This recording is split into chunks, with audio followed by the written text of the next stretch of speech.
Bienvenue dans un aperçu intéressant de quelque chose qui s'est produit récemment à la Mecque, la ville sainte. Alors que la Terre continue de se réchauffer et que les icebergs fondent, nous voyons des choses étonnantes qui dépassent nos rêves les plus fous et qui attisent notre curiosité. Une tempête de neige s'est produite à la Kaaba, qui est le centre et le foyer de la religion musulmane. Cette étude se penchera sur cet événement unique en son genre qui s'est produit là-bas. Nous ne pouvons pas regarder cet événement sans réfléchir à la manière dont il pourrait être lié aux vieilles prophéties et penser sur la fin du monde et à son impact. À mesure que nous en apprenons davantage sur ce sujet, nous ne pouvons nous empêcher de réfléchir aux possibilités passionnantes de ce que cela pourrait signifier dans un sens plus large, y compris à la façon dont la Bible parle de l'Antéchrist et du prophète. Préparez-vous pour une étude qui vous fera remettre en question ce que vous pensez savoir, ainsi que les idées et les événements qui composent notre monde. Quelles leçons pouvons-nous tirer de ces événements étranges? Devons-nous les considérer comme une punition de Dieu? Nous devons en apprendre davantage sur ce sujet intéressant. Les gens qui croient en Dieu s'intéressaient à la neige qui tombait sur la Kaaba à la Mecque et pensaient que cela pouvait être un signe de Dieu. Il existe des références bibliques à la neige comme symbole du pardon des péchés. Par exemple, le psaume 51/7 dit « Purifiez-moi, et je serai plus blanc que la neige », et Ésaïe 1h18 explique comment la bonté de Dieu peut transformer les péchés en neige pure. De plus, lorsque la neige tombe sur un lieu saint comme la Kaaba, cela rappelle aux gens ce que dit la Bible au sujet des faux enseignants et prophètes, Deutéronome 18h20. En examinant de plus près les significations spirituelles et prophétiques de cet événement inhabituel, ces textes bibliques se rapportent à ce qui se passe actuellement avec la neige à la Kaaba. La pierre noire, qui se trouve au milieu de ce cube céleste, est un artefact très important conservé dans la Kaaba. Beaucoup de gens aiment cette pierre, et certains pensent même que c'est un cadeau de Dieu aux gens. Mais certaines croyances disent que Satan essaie également de tromper les gens en se faisant passer pour le Christ. La pierre noire a fait l'objet de nombreuses histoires et idées depuis des centaines d'années, et les gens s'y intéressent et la vénèrent. Les experts religieux et historiques affirment que la pierre était déjà vénérée par les groupes arabes de la région avant de devenir partie intégrante de l'islam. Certains disent qu'elle vient de l'espace, et d'autres disent que c'est une météorite, ce qui ajoute à son émerveillement et à son caractère sacré. Mais l'idée selon laquelle Satan pourrait essayer de ressembler au Christ vient des récits de l'islam et du christianisme sur la fin du monde. Lorsque l'Antéchrist apparaîtra à la fin des temps, il trompera les fidèles. Ces histoires mettent souvent en garde contre ces astuces.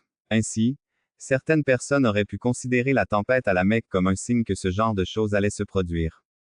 Il est également important de réfléchir à une vision plus large de l'histoire et de la culture. En raison de son long passé et de son importance spirituelle, la Mecque a toujours été le théâtre d'événements religieux importants. Les gens sont nés dans la ville et c'est également là que le prophète Mahomet a reçu les enseignements du Coran. Des millions de musulmans se réunissent chaque année pour le Hajj. Depuis des centaines d'années, c'est un lieu de culte et de pèlerinage. L'idée selon laquelle des phénomènes météorologiques étranges peuvent avoir des messages spirituels n'est pas nouvelle. Tout au long de l'histoire, de nombreux événements naturels ont été considérés comme des signes de Dieu. Un exemple est l'éclipse solaire qui s'est produite pendant que Jésus était crucifié. Beaucoup de gens y voyaient un signe très sacré. Pour cette raison, certains adeptes d'aujourd'hui pourraient voir le blizzard à la Mecque de la même manière. Tout au long de l'histoire, de nombreux cas d'événements naturels ont été considérés comme des signes divins. Dans la tradition juive, l'un des événements les plus importants a été l'ouverture de la mer Rouge. Dans la tradition chrétienne, la naissance de Jésus était marquée par l'arrivée de l'étoile de Bethléem. L'incident des éléphants, au cours duquel Abraham a tenté de détruire la Kaaba mais a été arrêté par des oiseaux lançant des pierres, est considéré comme un miracle qui a permis de maintenir la sécurité du lieu saint. Voir des choses dans les arbres et les fruits. Le fait que le nom d'Allah puisse être trouvé sur les arbres et les fruits est l'un des cas les plus courants. Les gens ont dit avoir vu le mot « Allah » ou des phrases du Coran se former naturellement sur des troncs d'arbres, des feuilles et même des pastèques et des tomates. Les gens croient que ces choses sont miraculeuses et les voient comme un rappel continu de la présence de Dieu dans toute la création. Un autre exemple est la façon dont les nuages peuvent former des mots arabes comme Allah ou Bismillah, qui signifie au nom de Dieu. De nombreux musulmans pensent que ces formes ne sont pas simplement des événements aléatoires, mais plutôt des signes de Dieu destinés à accroître la foi et à rappeler aux gens sa puissance et sa présence. Les catastrophes naturelles comme punition de Dieu. Un tremblement de terre et tsunami. Dans le passé, les tragédies naturelles comme les tremblements de terre et les tsunamis étaient souvent considérées comme des punitions de Dieu. En 2004, par exemple, Le terrible tremblement de terre et le tsunami dans l'océan Indien ont été perçus par certains chefs religieux comme un message céleste leur invitant à cesser de faire de mauvaises choses et à suivre les règles du Coran. Dans la théologie islamique, cette façon de voir les choses vient de l'idée que le Coran dit que les pays anciens ont été détruits parce qu'ils se sont détournés de Dieu. 2. Explosion de volcans. Cet objectif peut également être utilisé pour voir des explosions de volcans. Les gens associaient souvent les dégâts causés par les volcans aux punitions décrites dans le Coran pour les personnes qui ne croyaient pas aux prophètes de Dieu. De cette façon, ces types d'événements sont considérés comme des signes pour suivre les enseignements de Dieu. Des miracles et des remèdes qui n'auront aucun sens. 1. Guérison attribuée au Coran. De nombreuses personnes ont déclaré avoir été guéries miraculeusement après avoir lu des versets du Coran ou avoir été à proximité du livre sacré. Dans la communauté musulmane, ces cas sont souvent écrits et évoqués comme preuve de la manière dont les paroles de Dieu peuvent aider. Certaines personnes pensent que la force spirituelle du Coran peut guérir les maladies physiques et mentales. Cela montre à quel point la foi et la prière sont importantes. 2. Sécurité en cas de catastrophe. Il existe également des histoires de personnes qui ont été miraculeusement sauvées des catastrophes naturelles, et on pense souvent que cela est dû à l'aide de Dieu à travers le Coran. Par exemple, il existe des récits de maisons qui sont encore debout après des catastrophes naturelles alors que tout le reste autour d'elles est détruit. La plupart du temps, les gens qui vivent dans ces maisons sont considérés comme des musulmans dévoués qui lisent souvent le Coran, ce que la communauté considère comme une preuve qu'ils sont protégés par Dieu. Choses qui se produisent dans l'espace. 1. Éclipses et comètes. Les éclipses solaires et lunaires ainsi que l'arrivée de comètes ont été considérés comme des signes de Dieu. En islam, ces moments passés dans le ciel sont souvent considérés comme des moments de prière et de réflexion. Selon la coutume islamique, les musulmans devraient faire des prières spéciales, salat al-kusuf, lors d'une éclipse. Ils voient ces moments comme des occasions de se rappeler combien Dieu est grand et combien les gens sont faibles. 2. Étoiles filantes. Le Coran parle des étoiles filantes comme d'armes que Dieu utilise pour se protéger des démons qui tentent d'écouter les conversations célestes. Cette interprétation du Coran donne à un événement naturel une signification spirituelle, qui conforte l'idée que les forces divines veillent et protègent toujours le monde. Comment comprendre les catastrophes historiques? Catastrophes qui ont détruit des villes anciennes. Le Coran parle d'anciennes sociétés comme Ad et Thamud qui ont été détruites par des catastrophes naturelles parce qu'elles n'ont pas suivi les règles de Dieu.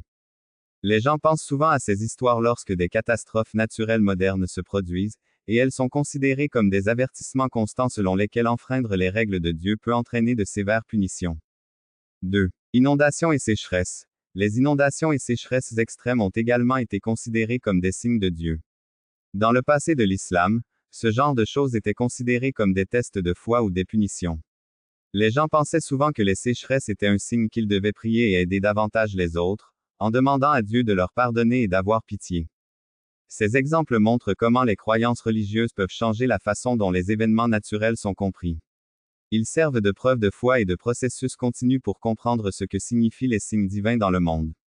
Ils montrent à quel point les événements naturels sont étroitement liés à la spiritualité, qui aide les croyants à ressentir la présence et la puissance de Dieu dans leur vie quotidienne.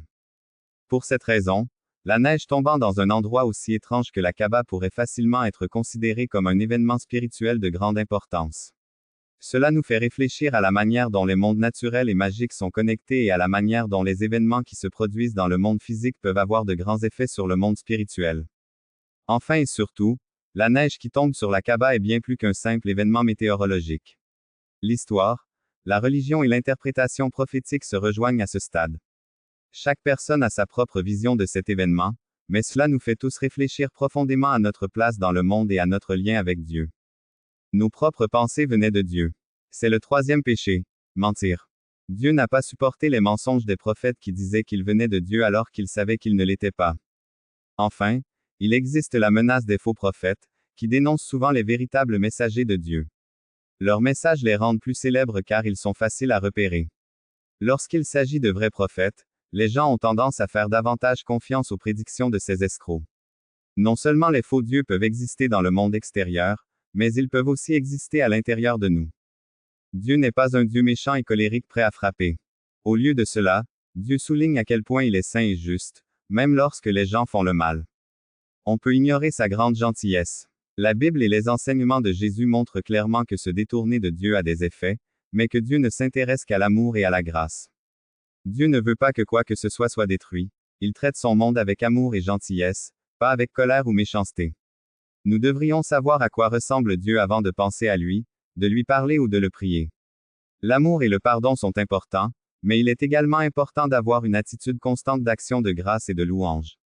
C'est la seule manière de se préparer au retour du Christ. Maintenant, je veux savoir ce que vous pensez de tout ce que je vous ai dit. Dites-moi ce que vous en pensez dans l'espace ci-dessous. Veuillez aimer cette vidéo si vous l'avez aimée, et si vous souhaitez continuer à voir nos vidéos, veuillez vous abonner à la chaîne et activer l'alerte pour ne manquer aucune nouvelle vidéo. Merci pour la lecture. J'ai hâte de vous voir dans notre prochain film. Au nom de notre Seigneur Jésus, Amen, que les grands dons de Dieu soient sur votre vie.